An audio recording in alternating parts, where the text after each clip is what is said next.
So for part one, we're going to start with prescription, and we have these 6 spokes of planning training. So the first thing we always need to keep in mind is, what is the goal? So goals need to be measurable, achievable, and realistic.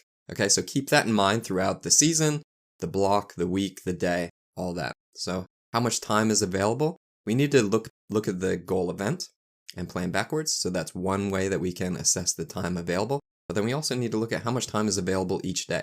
If we plan a 4-hour session on a Wednesday, and our athlete is working a 10-hour shift on a Wednesday, is just not realistic. So how much time is available in that day, that week, that year, etc. How much fatigue is there? So fatigue, remember, it kind of builds up. And we can look at that in the Training Peaks charts. But if we're planning a VO2 max interval session the day after a race, that probably doesn't make sense because there's too much fatigue.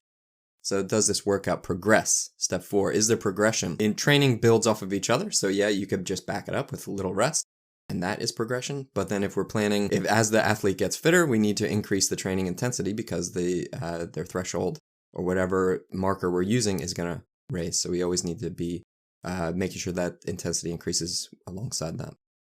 So then once we do that, we know what the workout is. We can plan either an endurance ride if that's what's needed, or we can plan VO2 max intervals or something like zone 4, whatever is needed. So once we go through this 6 spokes of planning training, we can then get to the workout. And then once we have that workout and we put it in training, okay, take a step back, and how does this fit long term? So remember the training principle, the fit principle, frequency, intensity, and time or duration. So now what Will and I are going to do is we're going to go into Training Peaks, and we're going to bring up some of the workouts that we use regularly. And what we're going to do is we're going to lay out a zone 2, zone 3, zone 4, zone 5 workout. And of course, they can look a lot different. There's lots of ways that we can do it. But we're going to explain exactly what we're trying to achieve when we prescribe that workout. So Will, why don't you bring up a zone 2 workout? Okay, Will, I see you brought up a zone 2 run. For me, when I think about running for 90 minutes, it sounds pretty brutal. But what is the goal of this session? So the goal here is aerobic development. Cool. So that means what? So what are we trying to do then with how you prescribed that? Well, the main goals are to increase our ability to generate energy or metabolize energy from fat and oxygen. So aerobically, we're looking at development of mitochondrial biogenesis, type 1 muscle fibers. So increase the force output aerobically.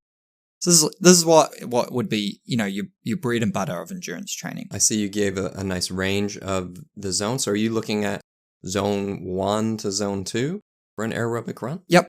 And one thing that I do, I find a little annoying is when they have zone 1 as a recovery, because Matt, you do a bit of running yourself, but if you just happen to be at the top of zone 1, and we mentioned that in zones, yeah. It's not hard and fast. But yeah, I'm looking for not like the top of zone 1 or mid zone 1, I guess, through to the top of zone 2. So what I've got here is I'm using running power for this exercise prescription, and it's 75% to 88% of threshold power.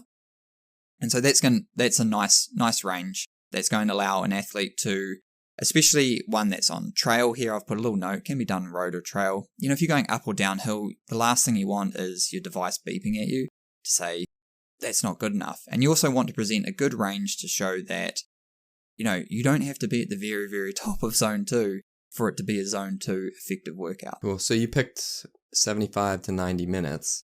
So if we go to point 2 of the 6 spokes of planning training, why did you pick that duration? So that is around time availability. And I will always like to put variance or range in the duration. And I try and set the actual prescribed duration on Training Peaks in the middle, so it still goes green. Matt, we all know athletes love a good green. Yeah. And so that's what this generally represents is a midweek long run. When you go into a zone 2 run, how much, and it's this duration, because you can go longer, and I know you do those, but how much fatigue do you want when you do this kind of a workout? Well, this is something, again, Matt, it's very situational because it's going to depend on the fatigue for that specific athlete. I have really highly trained elite athletes that can do this actually in the evening after a morning hard session. And then I have athletes that I know are going to need this run after a day of rest. Cool. And so what we're looking for is there can be a general amount of fatigue there because the range and nature of the workout, it is not too demanding. And so you can come into it with a bit of fatigue. And if you're not able to generate that top end zone 2 power, there's a range there. It's just about getting out, building that stimulus so that you can get that adaptation. And it's a progressive workout where as you build fitness, you'll actually be able to generate more power and will reset your thresholds. And so this is one that progresses without the need to actually adjust the workout itself. It's just adjusting the threshold, which will adjust the outputs. And so that's really what the workout is. And how does it fit long term? Matt, this is bread and butter. This is one of your aerobic development exercises. This is workout. It's forever. Like I said, the beauty of a workout like this is it progresses with you.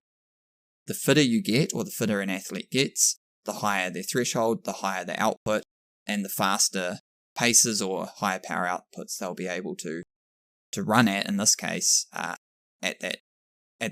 those zones.